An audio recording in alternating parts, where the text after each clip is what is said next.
if you're going into hospitality, you make magic, you'll make money for sure. We are with the brilliant Clement Ogbenaya. Did I say that right? Perfect. I love that you said Clement as well. As soon as he started talking, it was like kind of I got a copy of Jodie Kidd. Is that sick? Yeah. You want to champion the marginalised and represent the underrepresented. What about when things go wrong? That's bloody daily yada. For the passion of what I do, the love of the pub. Yeah. I get out of bed all day, mate. Yeah, it's going to be a vibe. It's going to be a vibe. There. Welcome to Three Landlords Walk into a Bar, brought to you by Smart Dispense, a podcast where we not only celebrate one of the UK's finest exports, the pub, but we take you behind the bar, sharing the stories surrounding some of the UK's most unique, unusual and incredible pubs and the people behind them. And of course, pouring the perfect pint. And I tell you what, it's very, very important. I'm Jodie Kidd, model, TV presenter, automotive YouTuber, and a landlady. And I'm Merlin Griffiths. Most people know me from standing behind the bar and making small talk on first dates alongside cracking cocktails. But what a lot of people probably don't know about me is that I'm also the proud owner of the Dog and Gun in Leicestershire. Today, we are about to welcome a man who has opened two of South London's favourite pubs and turned them into the centrepieces of the community. We will be speaking with the man behind the Prince of Peckham and the Queen of the South, Clement Ogbenaya, right after this.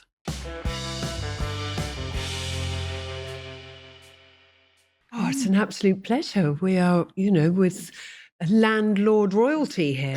Well, yeah. That's right. Yeah. Serious. The king of the Prince. Yeah. Wow. First question's a really important one, Clement. Yeah. Really important one. Yeah. What are you drinking and what makes a perfect pint? I'm drinking a neck oil. I'm drinking a neck oil, which is it's lovely. It's actually really lovely. It's got to be cold, got to be refreshing, and it's got to be a bit fleeky. Fleeky means it's got to look good. I like a good-looking pint. Yeah, You know what I mean? An I've attractive never heard of that. pint. Flaky. Fleeky. Fleeky. Yeah, that's Fleeky. I like it's it. one for the book for you guys. Yeah, fleeky. Absolutely. Yeah, and the neck oil gives me that. It's a fleeky. It's a fleeky pint. Exactly. Right. Does that mean it's got to have like that nice kind of condensation? Got to have the bubbles, got to have a good level of head, like everything. Yeah. Yeah, you do. You drink with your eyes first. Absolutely. There you go. Yeah, that's so true. Okay, there's another question that we ask every guest that comes on. Very, very also equally as important. So what would be your favourite place and time to have your neck oil? Okay, so it'd be coming home after a long day, There we go. and it would be decanting a bottle into a very cold pint glass that's been in my fridge for about half an hour, Ooh. sitting in the bath Oh, nice. and enjoying a nice beverage. Oh, I love A that. beverage, The you know. bath. Yeah. Beverage. Crikey. I actually haven't asked you that question. Where would be your perfect place? I think I answered it on the beach on our first episode. Yeah, and I would also take a beach, but most specifically, I would want a lounger and about half a crate of these little cans of Kingfisher on a beach in India. You see, think I wouldn't have a beautiful. crate because it would be getting warm. Yeah. I would have to, I'd have to have that in the refrigerator and then bring it out. 4 steps into the ocean, bury it, Right. and just go in there and fish them out. from He's under the really sand. thought about I've- this. tr- He's No, I- really thought about We've done this before. It works. I want to know, where did this all come from? What was your... I want to know from the beginning. Yeah. I was born in Nigeria and I came here when I was 6 years old. And my thing was like, when I came to this country I never completely felt at home. And I didn't ever feel like, I think that sense of being an alien, I didn't want anyone else to ever feel like that. So during my whole course, what I liked going out, I liked partying. University was what really kicked it off. And what I found about going out to good establishment, everyone kind of left their troubles at home and everyone belonged in this space, wherever that was, it was a club, restaurant, whatever. And I really just became addicted to like other people's social habits. And I just thought to myself, if I could create a space where no one ever feels alien, irrespective of whether they're white, black, green, pink, blue, that's what I want. And the British pub was just like, it's just a phenomenal space. But it's one that as Britain and the landscape has changed, I don't think it's necessarily evolved with that. And I felt like I just wanted to create I just love pubs. I think when you think about the history of pubs, they used to be like halfway houses, or whatever, Yeah, like exactly. brothels, all sorts. And I just felt like anywhere in the country, you'd always find two things. You always find a pub or a church, somewhere you can sin, somewhere you can repent, right? And I just thought to myself, I want a boozer, I want a pub, and I just found like. I think the first pub I actually really fell in love with was Paradise by Kensal Green in Paradise. I mean, in Kensal Green, Kensal Rise. Oh, yeah. And that pub was just gorgeous. And I started thinking about the whole 360-degree experience of a pub, co-working, then finish having a pint. That you start smelling food and you want a bit of food and all of a sudden you're on the cocktails and the shots and lights go down and next thing you know, 6-7 hours later, you're still in the same place. Because a home has been created for you, a space where you can actually belong, where you feel belong. So yeah, with Prince of Peckham was kind of born out of that yearning for me to create a space where everybody just coexisted irrespective of differences. And that was, and Prince of Peckham was born. And how old were you when you got the Prince? And that was your first one. That was my first pub. That was in 2017. I mean, I'm old now, Jen. I know. Okay, I look good. I look good. But no, it was. I was well into my 30s. Don't worry. Okay, so done the kind of. I got a copy of Jodie Kidd. Is that sick? Yeah. Hold that. But it was your first time into hospitality. First time into owning a pub. Owning it. Right. I've never worked behind a bar. Then I had to make a pint. I mean, then I had to make a cocktail. I can barely pour a pint. Yeah. But what I knew is how to put bums on seats, but also create spaces where people felt that they could exist and they could love and never leave. And that's what we did with Prince of Peckham. So service ranks higher than skill for you then? I mean, hospitality ranks higher than service, to be honest with you. My thing is like, in my home where I grew up, like us Nigerians had to party, we had to entertain. I used to watch my mum and dad. And so when our uncles and aunties would come over, it would be like, we wouldn't bring them a glass of wine, we'd bring like the whole bottle of wine. Yeah. We wouldn't give them like a plate of meat or food, we'll bring like a bowl of as much chicken, as much rice, and you help yourself. Like that was the level of hospitality in which my parents, and that just kind of was instilled in myself. So for me, when I walk into a space, I like to say hello. I like to disarm people by way of, my name's Clement, what's your name? Do you know what I mean? I have that human interaction. That's what I always feel is really, really important in spaces such as pubs, bars, and restaurants. Yeah, they are the last free spaces, don't you think, for people? 100%. Anyone and all people. Right. 100%. And I just love that. And how did you bring, that your culture from Nigeria into the Prince? Do you know what? It was pretty easy because I was just me. I was just me, and I think, I'm Nigerian born, but I'm British, and I think the landscape of Britain has evolved. And Peckham, of all places, it's the biggest melting pot there is. And I just didn't know how many people resonate with my journey and story. And fortunately, a lot of people did. A lot of people are second generation, and a lot of people are trying to figure out and just exist. And it's not just amongst Black people; it's women. It's amongst any other. Do you know what I mean? LGBTQ, et cetera, et cetera. My thing is we want to champion the marginalized and represent the underrepresented. But why just creating a sick space where people can just like, yo, I want a pint and I can come by myself. And one thing we definitely instill is like, it's relatability, people by people, and it's really important, and that really transcends through everything we do, all that we communicate and all that we deliver. It's the sense that community is so important to you. It's everything. And where did that first start for you then? And like I said, I think it was just a sense of like not feeling, when I came in like that, a feeling of alienism. Is that even a fucking word? Can I swear? Sorry. Yeah, you can. Fucking alienism. No, I just didn't want to feel like an alien, and I wouldn't want anyone else to ever feel that. So my thing was like, no, like I want to create a sense of community anywhere, and community doesn't have to just exist within a pub. I think it's anywhere where you can, someone says hi, someone wants to relate to you, someone wants to ask you questions, and you can feel comfortable enough to do the same back. Yeah. There's common denomination, whatever that may be, and there's tolerance.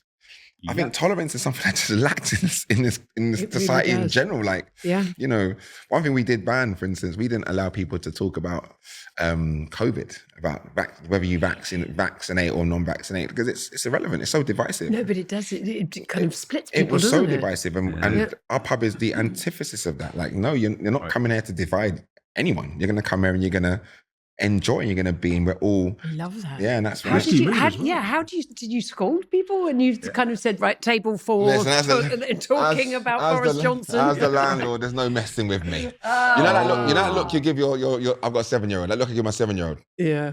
Oh, it's a look. They know what time it is. It's a look. We just didn't. I think what the main thing is we just create too much fun for people to ever think about anything other than being at Prince of Peckham and having a good time, I know, but I mean, it's difficult when it was such a huge, dramatic thing for the hospitality industry. It was crazy. But to be fair, like, don't go off topic, but it was one of the best times that could have happened for my business and for me, if I'm honest. I know it was a horrific time for most people, but it was only time, and like I got to hit pause and take stock, and like I spent every day with my daughter, which was so important. You aren't the first person I've heard actually now finally admit that they actually had a good lockdown. So I don't think you should, and I don't think anyone who says that should feel any shame. I know it was exceptionally difficult for many, but there were those for whom it made a quality of life better. No, 100%. And owning a pub, as you both know, it's so laborious. It's so like you're just constantly like. You're worried about the drains, and then you're worried about, is the staff going to turn up, and you're worried about stock. There's so many things to worry about. And I just got to be like, there's nothing I can do right now. Everywhere's closed, everywhere's gone. And I spent every day with my daughter, but also allowed me to take stock of what it is that I've achieved and where is it I want to go. And if I'm honest, we came out of lockdown and we were 3 times the pub we were before going in, and it was instant. And the plan was to open more pubs, and we fortunately was able to do so. So yeah, it was needed for me. Yeah, and you had a particularly tough one, didn't you? Tough for all of us, but I had cancer at the time as well, straight through that. Came out the back, working out what to do with your pubs, then working out, crikey, can we still keep working in them afterwards? But you see, but like I say, whenever these sort of moments happen, we find ways through them, I think. Absolutely. We are resilient. We are resilient human beings. And I think it's when your back's against the wall, you realize how resilient you are. Yeah, exactly. So no, well done, man. Yeah, that's right. Well done, you as well, though. So how many pubs have you got now then? Yeah. Just two, and we're about to open a third bar actually. At Somerset House, we've just taken over the River Terrace. Amazing! Yeah, so we're opening the 8th of May, called Setlist, and it's going to be it's going to be a vibe. It's going to be a vibe. Is it? Are you keeping the same kind of from the prints? Are you keeping the same kind of? No, it's more. What, in terms of like aesthetics or the same mission? Exactly. So when people walk in, they'll go, no, there won't be a consistency in that respect. Only because it's a pop-up. Like when I say pop-up, we've had to build a whole structure. Okay. But in terms of the ethos, the beliefs, there'll be consistency. That the whole hospitality over service, that home from home. Yeah. There'll definitely be that. But other than that, in terms of aesthetics, I've partnered with some other guys, some real incredible hospitality geniuses. Because I think if you're the smartest person in the room, you probably shouldn't be in that room, which is why I'm definitely like in awe of these guys I'm working with now.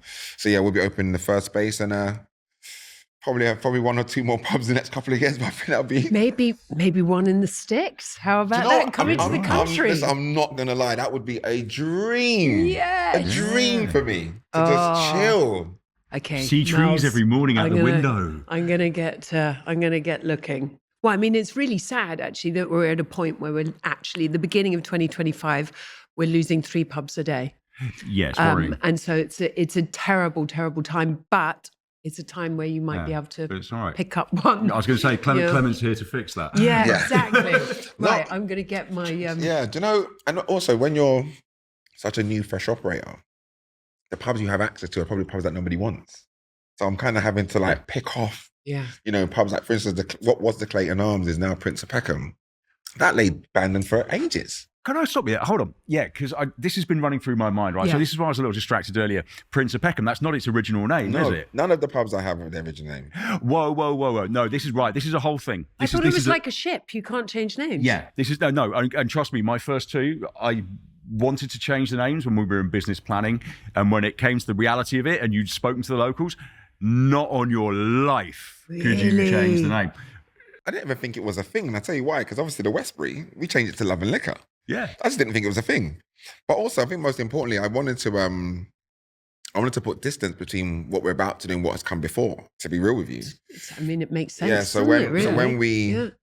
I think the names are pretty cool. Prince of Peckham, pretty cool. Oh, it's so cool. So when we bought the pub, we closed it for 3 months. And so just to make sure people knew that was... something incoming, and they opened up a Prince of Peckham. And even the second pub I have, it was the White Hart. We closed it, reopened it as Queen of the South.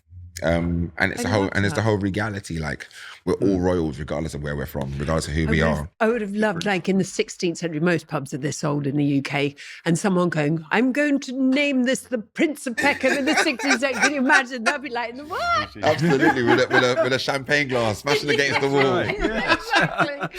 The Prince of Peckham should now be open to you. Oh, brilliant. So in doing this, though, have you now effectively changed your entire clientele, guests then? What is it, changing the name of the pub? Has that led to a complete change in who drinks there?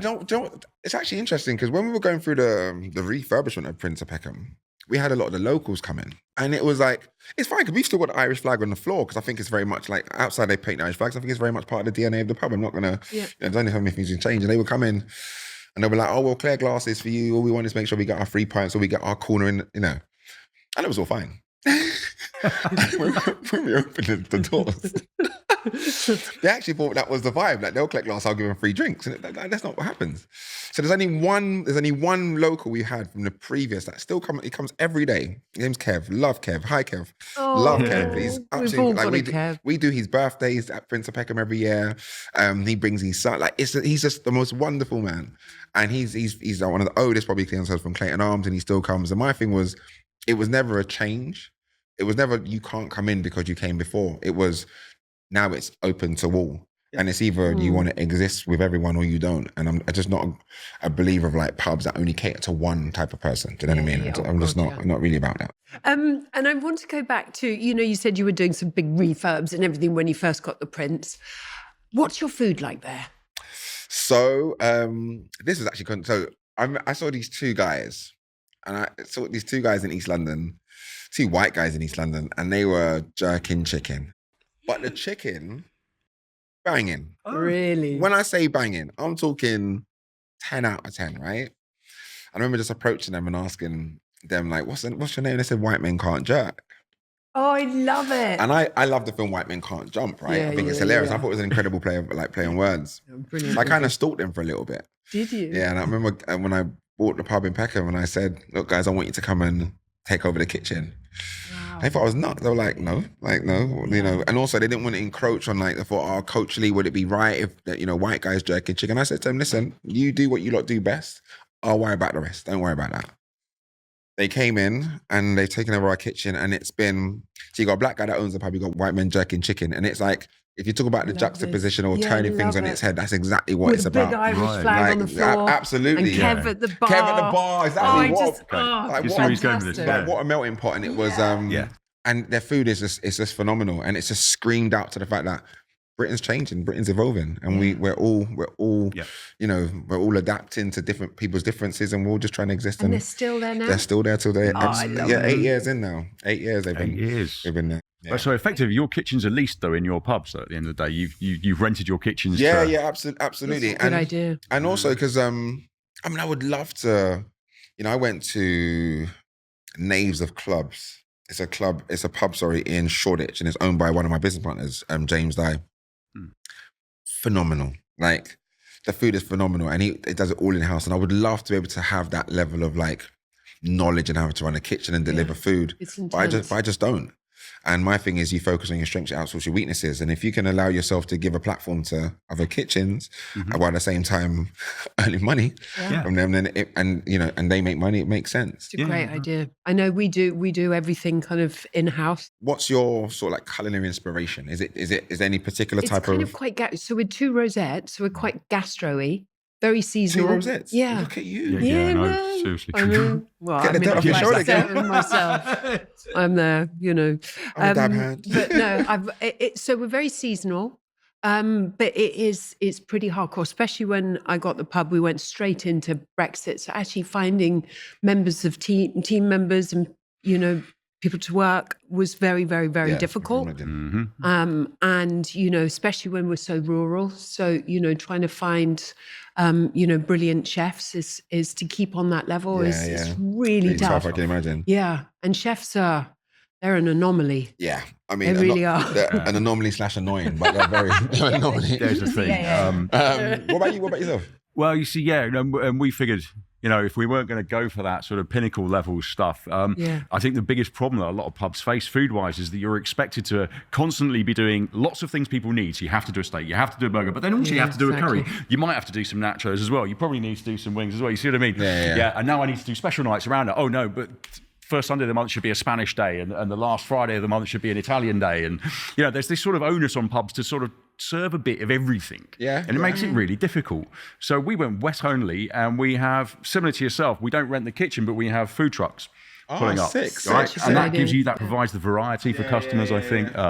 Keeps them interested. So every time they come, there's something a little different or something they haven't seen for a month. I'd say what's interesting about what you just said. It's like, I think as pub owners, I believe we're just custodians of these buildings that have existed for years and years and years, and we're just there to like have our bit of this pub for a period of time, let's say speak. But we're also conductors, right? Mm-hmm. So when people are like, "You've got to do," no, don't. I don't. No. This is my offering for this period of time, and it's going to be the best thing we've done, and hopefully it's the best thing you're going to receive. And I just think it's kind of like, I'm not going to do an Italian night, so you're probably the best thing to say. No, not going to do that. There's a food truck, crack on. Do something But different. no, I'm very So much true. like, we try and be all things to all men. I mean, but you can't. We know that we can't. But you can have fun trying. You know what I mean? You can have a lot of fun trying. But I for think sure. you're having a lot more fun than most in really challenging, pushing the boundaries of what's normal in pubs. But by I the mean, sounds what of a it. really poignant thing to say. We are custodians of these buildings, and and you've got to put your little Absolutely. bit into them, Absolutely. and then pass them on to the next person. In a better state than we left them. But I mean, that's an amazing thing to end this first half with. So we'll be coming right back after this.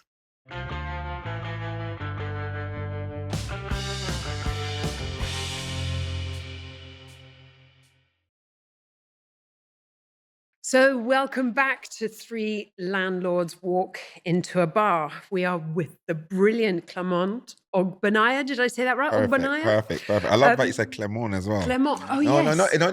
Listen. I've gone France. Zhuzh it I've up for gone me. France. Zhuzh it. Oh. You're a bit of zhuzh. You did Clement. Makes you sound like a rum. I know. I have There actually is a gone rum there. called Clermont. Clermont? Yeah, Yeah, Clermont I rum. love Yeah, it's Clermont. gorgeous. I love the name Clement. Most people love me too. Yeah, I do. I do love you, whatever way. So we're going to start this half by doing our dream round rotation, which is basically, if you're going to have a lock-in, you're only allowed to choose 3 people, living or past. Yeah. Who would they be and why? Okay, first person. So Nelson Mandela is my favorite person ever.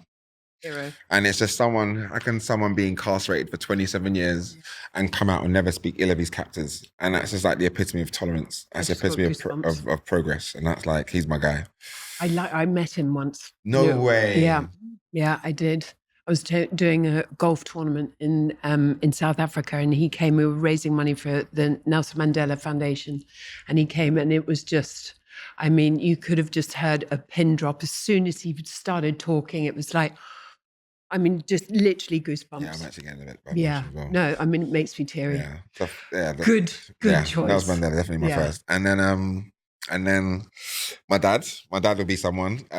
My dad's still with us. For anyone don't, he's still here. He's still here. Like, don't make me cry. Oh God. But Okay, my that's good. dad lives in Nigeria, and he was here when I opened. He was here when I opened Prince of Peckham. Yeah. But he loves going out. He loves drinking. He loves meeting his friends, and he hasn't really got to enjoy or really live this whole last 8 years with us. But every time he comes on holiday, he doesn't leave the pub.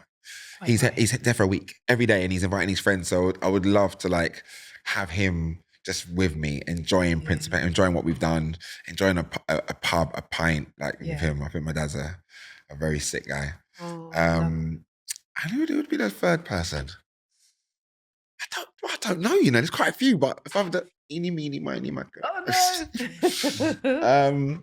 Probably Fela Kuti. Oh, nice. Yeah, probably Fela Kuti because he's the original Afro jazz, and one of his band members, Dele Sasimi, he was the youngest part of his band, and I'm actually good friends with Dele, and Dele performs at the pubs every now and then, and listen to some of his stories. Yeah, I'd like to know how the hell did Fela have all these concubines and produce the same quality of music and oppose the government all in one lifetime. Yeah. Like, I mean, he's busy. He's busy, bro. And didn't they used to like tour out of suitcases and beat up buses all over Africa before they got crazy. big? His background's Yeah. amazing. But I think Fela Kuti would be because, and also, you know when they say water no get enemy, such an amazing line. Like in terms of like water is pure, is non-offensive. No one's gonna hate on water, and it's just like, and that's kind of like, you know, I can be very prickly, make no mistake about it. But for me, it's like I try and be serene, and what I need to learn is more of a middle ground. To be fair, I'm either go hard or go yard kind of guy, but just to be serene and be like at peace with other people's differences, you know, other people's isms and schisms. I think it's just so important. It's how you receive that as well. And I just think like that line in itself is quite a powerful line. Water no get enemies. But less about water. What about beer? What keeps your beer so good? We have this thing called the smart dispense system, white and green. Green, yeah. And with arms like a Dalek. and I know fuck all about pubs and beers, right? Yeah. So one thing I didn't ever want to think about is line cleaning. Yeah. Never wanted to think about that ever. Bane of all of our lives. As a smart dispense, it's all part of that. So they do that as well. I've never had someone taste our beer, go, oh, that tastes irony, oh, that tastes horrible. And I can only imagine because of the quality of the line cleans, etc., etc. What was interesting though is during lockdown when it was that whole crazy like, do you pay rent? Do you not pay rent? What happens? Heineken was really mad supportive with us. So, you know, they're able to like bring the, you know, in terms of rents and discounts and stuff, which allowed us to put up some of our staff who couldn't afford to live anyway. We put them up for free. So that was really good. So when we opened up the second pub, it was only right that I went with Heineken and Smart Dispense again. Yeah. So it was free of tie, but I still wanted to do business with Heineken and the Smart Dispense. And again, it's like not worrying about my line cleans, still getting that good pint quality, pint perfection, I think they call it. Exactly, perfect temperature. And perfect temperature. And in a sense like the rotation of their lagers. You know, sometimes I think with beer, it can be a bit overcomplicated. You know, when you walk into a pub and it's like 20 different, I'm like, mate, come on. Just give me a fucking cold beer, bro. Yeah. And I think with Heineken and working with the Smart Dispense system, it's all I need. You get a nice Cruz Campo, nice neck oil, nice Birra Moretti. Yes. You know, and that's exactly what the doctor what do I say? A strong one, a weak one, the black one, an apple flavoured one, and maybe just maybe something odd. Do you know what I love? I love that phrase, a session ale. Session ale. One you can session on. Exactly. Right. Very important. Yes. Nice. Oh, sorry. Hang on. I'm stuck to you. That's my pie trick. Stuck to you. I mean, and talking a bit, about the industry, you know, it's been pretty tough, especially since lockdown. Yeah. What do you think the future? I know it's a big question to ask both of you, but what do you think the future is for pubs and our industry? I think the whole pub experience is now more experiential. And it's really, really important that we are catering for, because I say every pub should represent the communities which are in. Our communities are so layered, and there's so many different types of people, where people are from, and we try and do as much as we can with those events. So yeah, that's when you say what the future of pubs lie. I think if you're not, and look, I could be wrong. Like I don't think about myself. Like I haven't got a multi-million-pound backing where I can just pick up a fantastic boozer. So I really, and to be honest, that probably isn't me. I just really want pubs that are fun, that people walk in and get lost in, people, and also walk away with something like, oh, actually, I didn't know that. Or listen to something nice. Do you know I went? Something great. Absolutely. Or I went to Prince of Peckham when they did this incredible 90s R&B night that had people doing karaoke and quizzes and stuff. Like, you know, it's very, very important for me that we try and do as much as possible. How often a week do you do an event like that? Or is it every week? Every week. It's so when I came into this eventually to buy my own pub, I got a general manager. Normally you buy a pub and you're the general manager or you're head of operations. I knew fuck all. Hot washer, painter. I knew fuck all. So I just said, let me get a general manager. I got one in. And I focus on promotion, I focus on communication, I focus on like just harnessing the brand and the experience when people are going to receive and the consistency. Because I think consistency is also key. Yeah. You know, there's that feeling of walking to a bar or a pub and the bartender knows who you are. And when everybody knows your name, you know. And then when the bartenders change, it's like, who are you? Who are you kind of thing. So it's about instilling that consistency with training and development throughout your staff. So when they do leave, it's like nothing changes. It's end of term now, right? Mm-hmm. We always do every half term, maybe end of term. We either do kids eat for free or kids eat for £1. Some kids go to school and that's probably the only meals they'll eat. during the day, and school's out and what they're eating now, so it's important as a pub, as a community pub, we cater for that. It's easy for us as a pub to think about, we don't do the kitchen. So we're talking to White Men Can't Jerk and Origin Flavour. And because we partner with people that think like us, that come from that same journey, that want to impact a community, they've happily said, yeah, of course we're going to do it. What about when things go wrong? Oh, mate, that's often. That's daily. That's bloody daily. I know. Things often go wrong. Let's be honest. Like some of these pubs are ancient. They're sitting on 100-year-old plumbing system and all sorts. Unless you've got the money to change that all, it's just not peel back because it's like an onion. I'll tell you the one thing I did do, which a can of worms. Refurb has to be quite carefully done then. I'll tell you the one thing I did do, which I don't regret it now, but I remember. So the bar at Prince of Peckham was this really big, like wooden bar, and over the years that we were open, it just became busier. The pub, like Friday, Saturday nights, were just busier and busier and busier. So I thought, how can I claw back some trading space? So I said, this bar's unnecessarily big. So I'm going to knock the bar down, right? I'm going to knock the bar down. To make it bigger? To make it smaller. Yeah. What? And I remember telling Heineken, because it's the least pub, and I said, I'm going to do this. And they were like, what, you going to do what?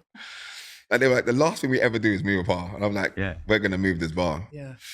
And he was like, Clem, are you sure? And I said, I promise you, it's gonna be amazing. I did it anyway. It was about 27 grand. But best money spent. But during it, there was pipes going everywhere. We had to move smart dispense pipes here and smart dispense pipes. It was a fucking nightmare.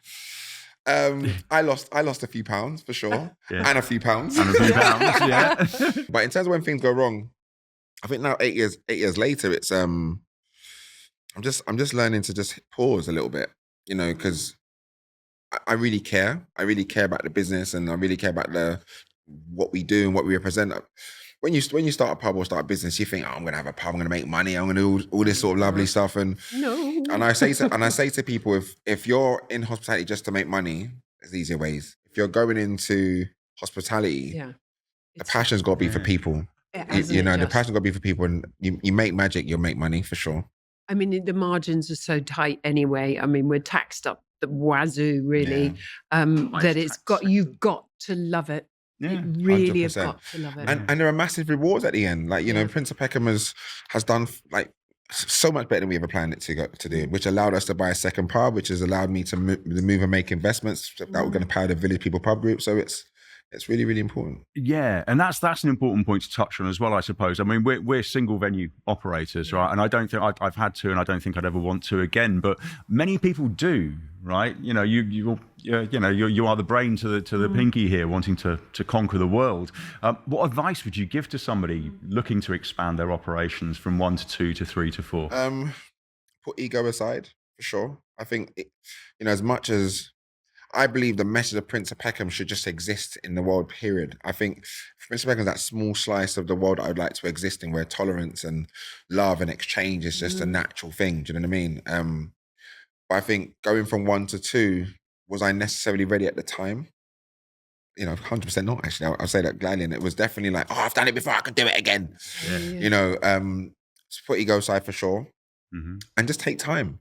But it's like going from when you have 1 kid, you have 2. It's a real once you have your 3rd or 4th, it's like, it's a walk in the park. So I'm just I mean, this is it, isn't it? Once do you not get to a certain size where you have to do things differently? Yeah. I think things have to be more streamlined. But like I said, it's because you're representing the communities which the pubs are in. It can't actually just be a blanket for each pub. Because if I open up a pub in probably God forbid, like Chelsea or whatever, like it'll be a different kind of offering, different kind of boozer. How do you keep them unique then? I couldn't tell you. Feeding off the the area as well. I mean, the first 2 pubs, I went to school in Peckham. I grew up in Peckham, and I bought my first property in Tulse Hill. So for me, I had an understanding of where I was. Like, I went to school my college was across the road. So would I open somewhere in Balham, Clapham? 100%. I feel like I need to have some sort of cultural understanding of the space, or an investment in the space. And because, like I said, if you get out of bed and your MO is just to make money in a pub, it's just not. World. There's not enough motivation to get me out of bed for money. But for the passion of what I do, the love of the pub, I get out of bed all day, mate. I saw that, Jody, when he walked in. The first thing he did when he walked in, he started inspecting the fabrics in the pub and things like this. Yeah, I love that shit. Touch points, brilliant. That's a really interesting point. I'm like, no one will come when I say, come down to the pub, come and we'll go and have a Sunday lunch or something, come to the Moon. No one will come with me anymore because I sit and I'm staring. They're trying to talk to me and I'm like, oh, the person on table 4 is So it's looking not just like... me. That makes me feel so much better. No. I actually thought I was going... I'm like the worst. And I actually go to every pub and I'm like looking at things and I'm going, oh, that's a lovely plate. Where they're looking at the bottom. I was in the waiting area, like touching the tiles and thinking, how do they get those things in the tile? Like I love a touch point. I love I just love when someone has definitely taken time to create an experience that people are gonna love and just lose themselves. Imagine sitting in the seat and you just go like that. And I'm not getting up in the next 5-6 hours. I'm all right. Yeah. How wonderful is that? I know. We will never get to that point, by the way, because we are just obviously all quite perfectionistic and we're all kind of like looking at how we need to better our pubs. Yeah, if there's one thing I've learned owning pubs, it's they're never finished. It's the team, isn't it?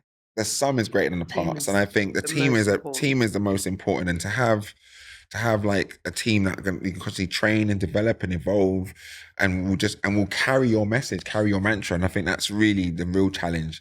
Also, hospitality, turn that bartender job into a career, like they do in Italy, like they do in America. Like, you know, can I get to a stage where I can actually maybe afford a mortgage? I know obviously mortgage is a different conversation, but you know, can they earn money that they earn elsewhere? And that's the mindset that's got to change with, in my opinion, with hospitality in terms of the future of the pub. It's about finding, because the staffing situation at the moment is dire. Skills, isn't it? 100%. Oh God, I wish we could have a 10-hour long podcast. But before we say goodbye, what's the best advice you've ever had from a customer? Actually, this is quite funny.